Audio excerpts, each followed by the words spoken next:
everybody, and welcome to a special video where today we're going to be talking all about the handheld revolution that is the Evercade, or is it? My name is Ben. And my name is Peter. Hello, Ben. Peter. Yes. Hello. Hello. Talk to me about the Evercade. What is it? It's a handheld. I believe so the reason we've got one of these and we're talking about it now of all times, given that it's been out for goodness knows how long, is that it was ranked number 10 in our top, in every handheld ranked, wasn't it? Yep. And Evercade saw that and they were like, "Hey, thanks. Would you like one? Do you want to have a go? Do you want to have a little play?" I'll have a go. They very kindly sent one to us. We're not obliged to say nice things about it, but as we've already proven in our ranked list, we're already, we like the Evercade here, and having now got my hands on one and played it, really enjoying it. So, in fact, it's just here. No doubt we'll have some better footage of it on screen later, but this is it. There you go. Wow, look at it. Look at it. It's got, everything you need in terms of the mod cons. It's got a backlit screen, of course, so you can play it at night and actually see what's happening. It's something that surprised me, actually, as one of the features, is that it's got save states and therefore load states, or the ability to save and load your gameplay, which I did not expect. It's essentially just a little handheld emulator for various arcade hits from. But it's fully licensed, right? Over the years, yeah, it's fully licensed. So there's some games that are on there that you might think, well, why aren't they on there? That's an arcade classic. Like I believe, for example, and citation needed because we don't have all of the cartridges here. They sent a lot of them with the bundle, which is very kind. Space Invaders isn't on there, and I'm sure there'll be some others that also haven't yet made it on there, or maybe never will, because of licensing things. Some games they will be able to get the rights to, and some not. But everything that's on there, it's fully licensed. Yeah, it's not just a sort of, here's some emulating software. You do what you wish with this thing. Yeah, I suppose that's where a lot of people's minds will go when they hear it's a device that basically, the save state stuff in particular. There aren't many official game consoles out there, handheld or not, that let you do that. But it is worth stressing that all the games that you can get for it they're legal, they're real. You don't nick them or anything. No, you don't. That's true. So as I say, it works in a very modern way in terms of handhelds. I've not had a handheld for many years. The last handheld I had was a Game Boy Advance. I know you've had a PSP and a PS Vita, and have you had Wii U's? Not Wii U's. DS's. Wii U's. Yes, I've had a DS and a 3DS. Yeah. So maybe you would have been you would have had a perspective in terms of a slightly more modern handheld player if you'd been covering this. But as someone who's not played handhelds for a long time, it's actually quite a nice little step up in terms of technology. I'm sure you get the biggest benefit out of the two of us playing it. You get to see how far handheld gaming has come. The fact that it's practically dead at the moment outside of the Switch, which is it's a hybrid basically, home console and handheld. That was also on our every handheld and every home console ranked from worst to best list. It was. But they're not doing DSs anymore. Sony's not bothering with portable gaming. The Evercade is seemingly the only handheld in the space that's a dedicated handheld at the moment that's, not some sort of retro device. I mean, it is a retro device, but in terms of a device that's fully licensed and you can buy cartridges for, at least. And it works in that sort of modern way with the technology you would hope for now. But it's weird how those two things collide in that you are playing these old games. And, for example, Pac-Man is available, Asteroids, Centipede, some really going back to 8-bit gaming here. And it's interesting being able to play games like that and actually being able to pause, because the Evercade itself, the sort of software and the emulator, has a pause button so you can go in and play with a couple of the settings and things like that, so you can access your save states. So although some of the games that come on the cartridges have their own inbuilt pause menu, some of these games never had pause systems at all, and it's weird being able to pause in the middle of Pac-Man and Asteroids and things like that, which is it's an interesting blend of things.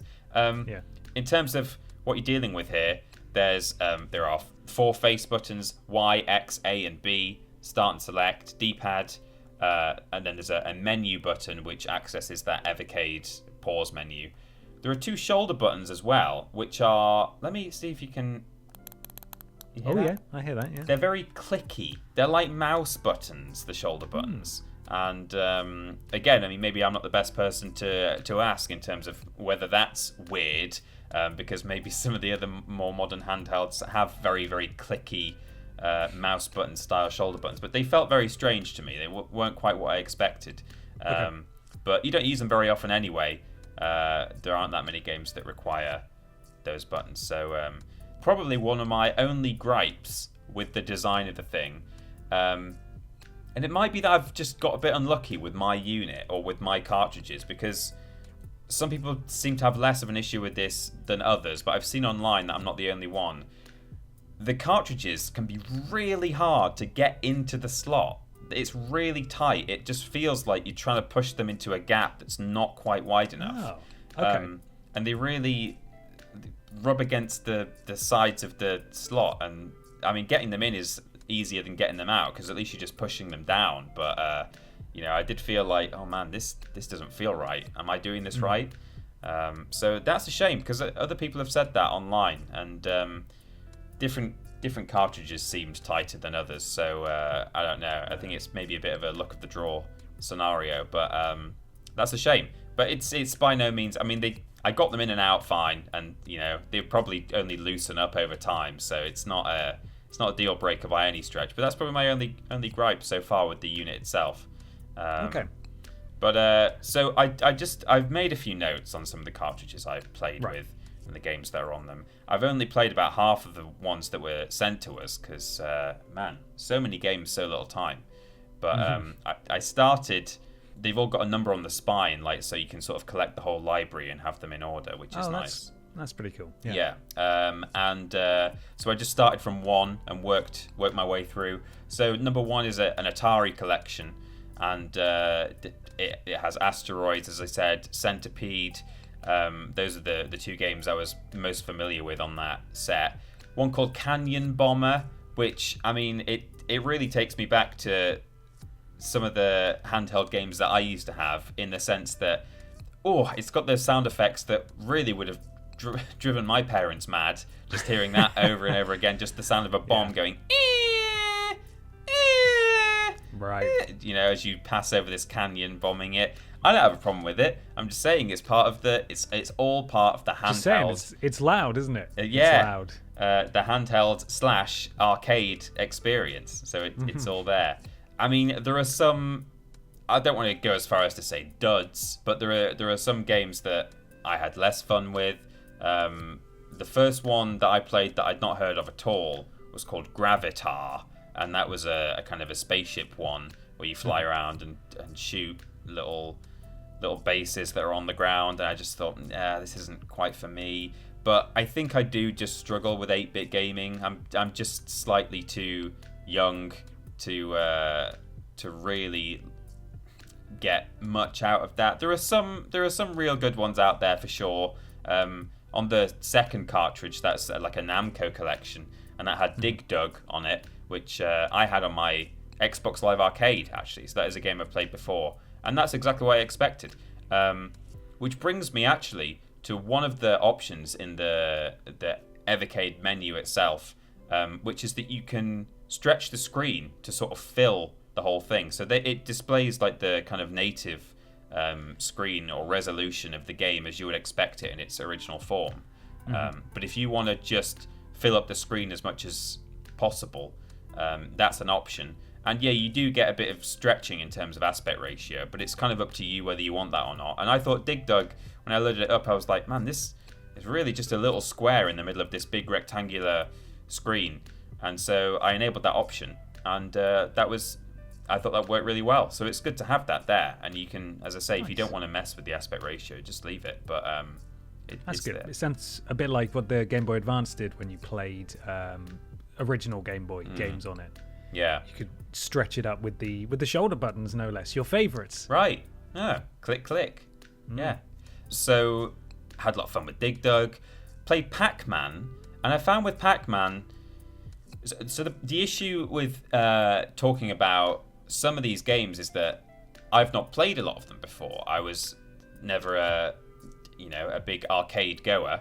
But I noticed with Pac-Man, as an example of a game that I obviously have played a lot, that the colours didn't seem right on it at all. Pac-Man was kind of orange, and the ghosts were light brown, dark brown, sort of sky blue, and kind of lilac. Like, it all looked very washed out, and don't know, like the hues had all just been knocked off a bit in a certain direction, which, you know, I looked online actually to see if there were any different versions of Pac-Man from the early days where maybe, you know, this is like, oh well, that one has been imported from this specific version from this machine, you know, but I couldn't really find one with those colors, so I don't know if that's just maybe not a great port, that's, you know, it's not come out right visually.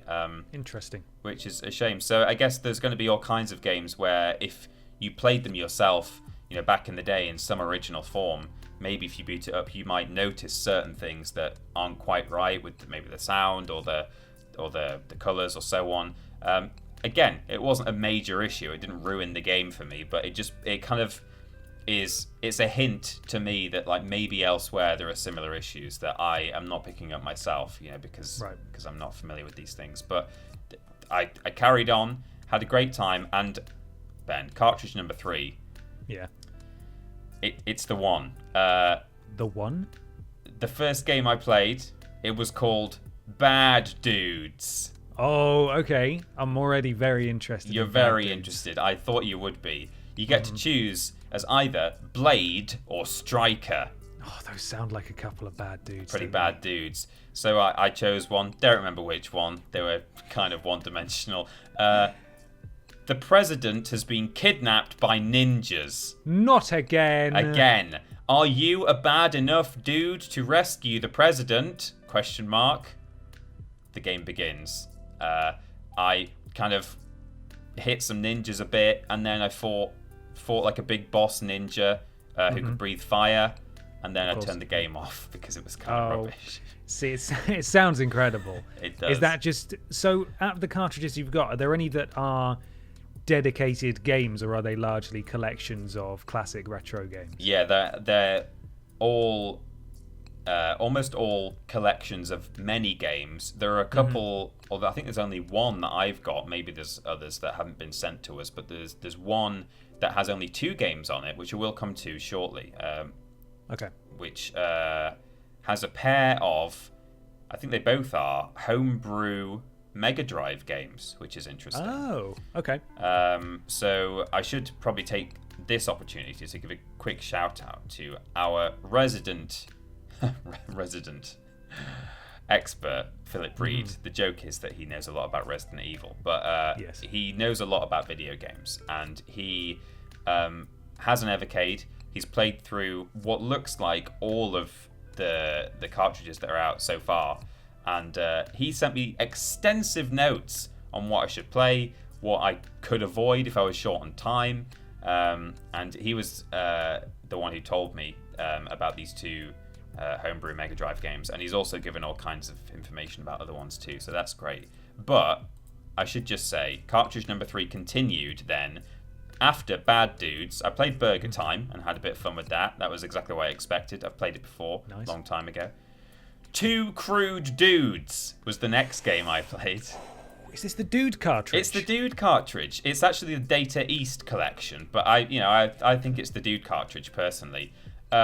I've done an official write-up of my experience here because I thought you really need to experience this yourself. I'm excited. Tell me all about it. I'm dropped into a post-apocalyptic street in the shoes of the most ripped man I have ever seen. Clearly, I am one of the 2 titular Crude Dudes.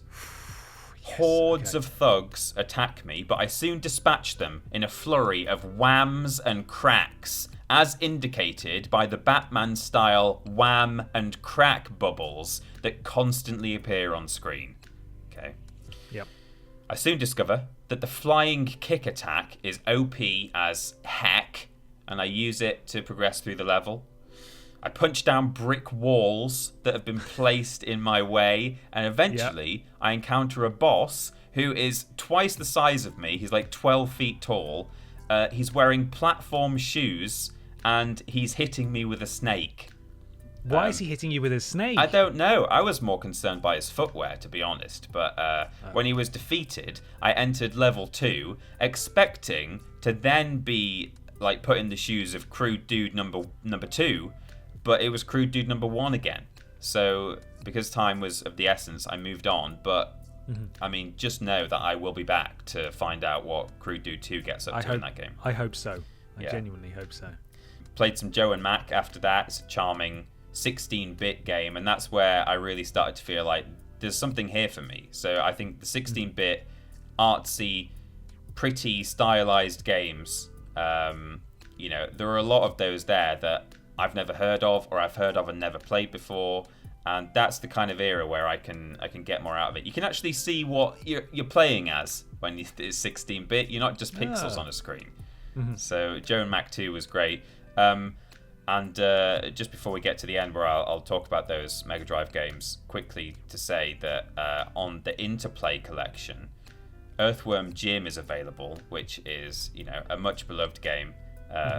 Has that character, that kind of stylized art, really fun to play. And I only had a few minutes with it before I moved on, but that's one that I really just want to go back to when I'm lying in bed about to go to sleep or something. So looking forward to that. And a game that I've always wanted to play called Clay Fighter, which I've seen before. It's a 2D fighter game, like Street Fighter or whatever. But the sprites are actually captured from claymation models.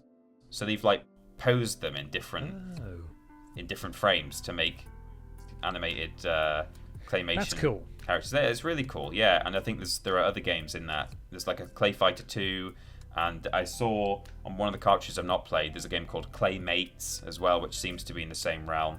Then just before I kind of put the thing down and we came to have this chat right now, I had to go with the dual game cartridge that has Tanglewood and Xenocrisis. These are the two Homebrew Mega Drive games, according to the good man Philip. And Tanglewood's really weird. It's like very slow paced, but it's kind of atmospheric. You're this fox in a forest, and it's kind of puzzle platformery that in the short time I was playing it, I didn't encounter enemies. It was more just I had to like roll this ball into a hole, and that's like a very slow paced, almost sort of Zen game. And Xenocrisis is like so far removed from that. It's a twin stick shooter. Obviously you don't have sticks with this thing, but you just use your face buttons and your D-pad, and you're just blasting loads and loads of aliens that are coming at you. There's a dodge roll, there are grenades. It actually requires the use of the shoulder buttons, that game. Okay. Super fast paced. Had a great time with that. I would highly recommend that. Anyone who's got an Evercade, give Xenocrisis a go, because I wasn't sure what to expect from that title. But so those are all my experiences. Had a great time overall. There were very few games where I thought this is rubbish, I don't want to play it, and there were no cartridges as a whole where I thought, well, that's rubbish. Sometimes in the collections you think, well, this one's not for me, but something else is. So there's plenty to go at. All I will say now, I'll just quickly talk about one cartridge that Philip told me about, or two cartridges, sorry. There are cartridge number 9 and 16 are both Piko collections. And just to read verbatim Philip's notes here, he says, they're some of my favourites, especially number 9. Piko bought up a bunch of old games to republish them, sometimes under different names, so you end up with a really neat cross-section of early to mid gaming history. Top Racer is super fun and was originally called Top Gear, that we talked about in Worst Games Ever. Remember the Top Gear game that we played? So it's got like one of the arcade originals, I think maybe the first one. He says it's got Power Punch 2 on there, which was actually developed as a sequel to Nintendo's Punch-Out. He says, this one is set in space and is terrible, but good lord, is it fun to see, as it was never released. So the Evercade, I think, offers all kinds of things to you. If you're someone like me who kind of looks at 16-bit gaming and thought, oh, I probably would enjoy some of that, and I kind of missed out on that because I was born at the wrong time, I can go back and play that kind of stuff. If you really want to go back to some 8-bit classics, there's loads of those to go at. There are these interesting homebrew games that were, I guess, probably a lot of people never played, despite having the relevant console. And then you've got this kind of interesting gaming history stuff as well. So I would highly recommend the Evercade, for sure. And not just saying that because they sent one to us. We'd already been nice about it beforehand. So I feel justified in being nice again. I have a couple of quick questions for you. Go for it. Regarding the Evercade. Firstly, did you do much exploring on the UI? Like, is there a hub screen, a home screen? Yeah. Does it connect to Wi-Fi for updates or patches or anything like that? I didn't actually connect it to any Wi-Fi or anything like that, but I know that there are updates and patches available because Philip actually told me I suggest you update the firmware before you start playing. Right. Okay. I've only now, with you having asked me that question, have I remembered, Philip told me to update the firmware before I played, which I didn't do. That's why Pac-Man was orange. Yeah, maybe. That could be why Pac-Man was orange. But so I assume... Well, actually, while saying that, it does have a... So it's got USB connectivity, so maybe it won't connect wirelessly. It might not connect to Wi-Fi. You might have to plug it into a computer to do that. So because I didn't see any options for connecting to a network, so that could well be it. Actually, you connect it via a cable. We can pop something up on the screen now to confirm whether or not Wi-Fi is available. Mm-hmm. Wow, look, there's the answer. I'm going to guess no, but I might be wrong. But the other thing I should say in answer to that question is the front menu on any given cartridge. So in terms of the kind of the Evercade menu, there isn't one. You just turn it on, it puts up the Evercade logo, and then it will just say insert cartridge if you've not got one inserted. Okay, so very much like an old Game Boy. Yeah, exactly. For example, yeah. But when you do load up a cartridge, the menus there are super useful actually, in that they you cycle through the games, and it tells you not only just the title of the game, of course, but it will have a screenshot of the game, so you can kind of see what you're letting yourself in for. There's box art, the original box art, presumably.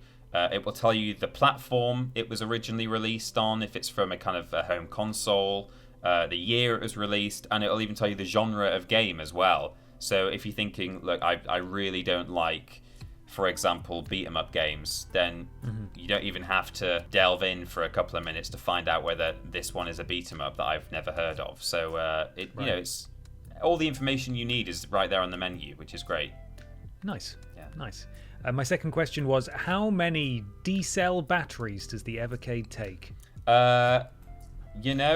It doesn't have a battery slot. I believe it's just charged by USB. I've not even had to charge it yet, but I think you just plug it in, and you're away.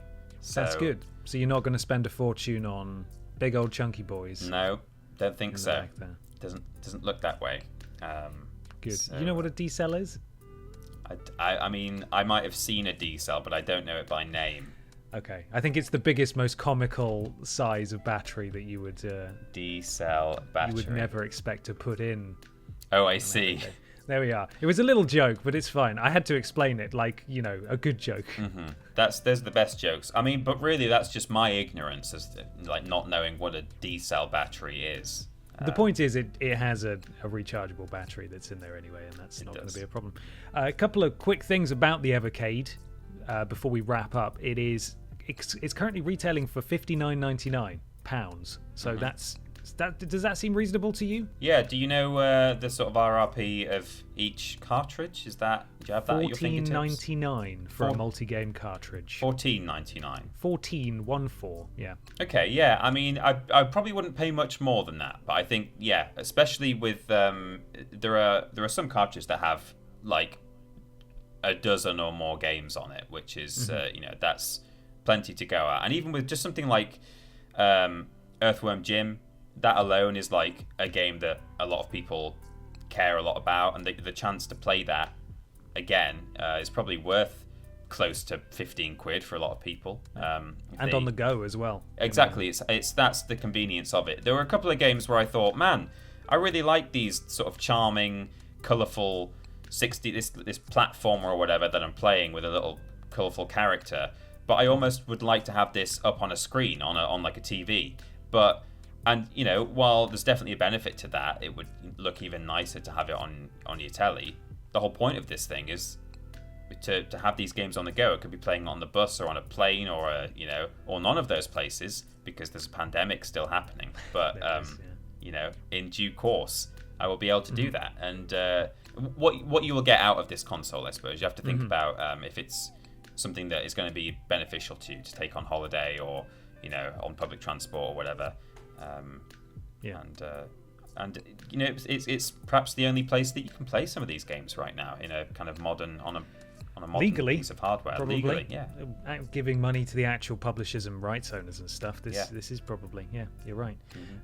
It hasn't actually been out that long. It was the 22nd of May 2020 that it released, so it's still relatively young. And if it is updating via firmware updates, as Philip suggests it is, then you've got to imagine that the future is fairly bright for the Evercade, right? So in summary, would you recommend it? And what would you like to see them do going forwards, potentially? Well, I was trying to think about this. I mean, certainly, yes, I would recommend it. I think that for that price, certainly for the hardware, like that's very reasonable, and it offers all these things as we've already been through. But man, what do I want to see from it? I kind of wondered how far they could stretch it in terms of hardware. I wonder what it's capable of, and if there's any, games from the mid to late 90s that are, although they maybe were released on slightly more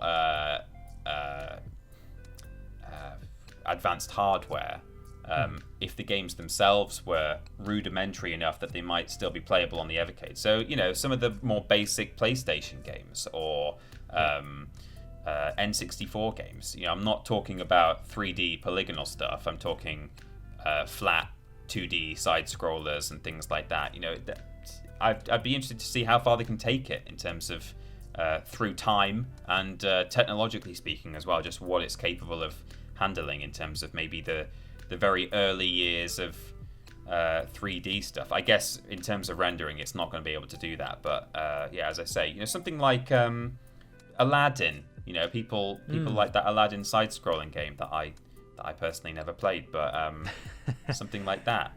Yeah, or maybe some brand new games. Oh yeah, that's a good shout. Get some people to develop for it. Potentially, the Vita's dying, so there aren't many handheld titles handheld consoles even that you can still produce things on cartridge. No, the Switch. That's pretty much it, isn't it? Yeah. Well, I believe in terms of these homebrew games as well, I think people are still making stuff for. Is it the SNES, or it's probably more than one console, but I remember reading recently that there are still people kind of self-publishing games for, it's like the SNES or something from around that time period. So you can imagine that kind of stuff would run perfectly well on an Evercade. So gotta maybe allow for that kind of stuff to be released on there. Yeah. Absolutely. Well, a huge thank you again to Evercade for providing us with a review unit and some games. And Peter, I can only imagine how excited you are to eventually be able to travel via train without worry for your own personal safety or health. To give me a reason to play this even more. But I'm sort of tempted to adopt something that I think you're quite keen on, which is getting into bed and then just having a little... Love getting into bed. Love getting into full stop. That's it. I'm looking forward to getting into bed, but also being able to play games from my bed. You do that occasionally, don't you, I think? I do. It's nice. Yeah. It's really nice. It's the one reason I still use my Vita at the moment is I play maybe an hour or so before bed. It's great. It's perfect for that. Well, I'm not going anywhere. So. Yeah. Fantastic. Well, that's what I'll start doing then. Earthworm Jim coming at me. Brilliant. Okay, well, thank you so much for watching. If you've got an Evercade or are interested in an Evercade, why not tell us all about it in the comments?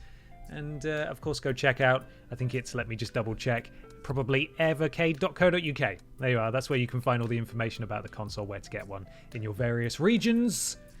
That doesn't sound right. Geographically, I mean, but not on the human body. Right, yeah, okay. We all understand. Okay, should we go? I mean, do what you want with it. It's not that big, so... Don't do that, though. Okay. Not what you're thinking of. Thanks, Evercade. Bye.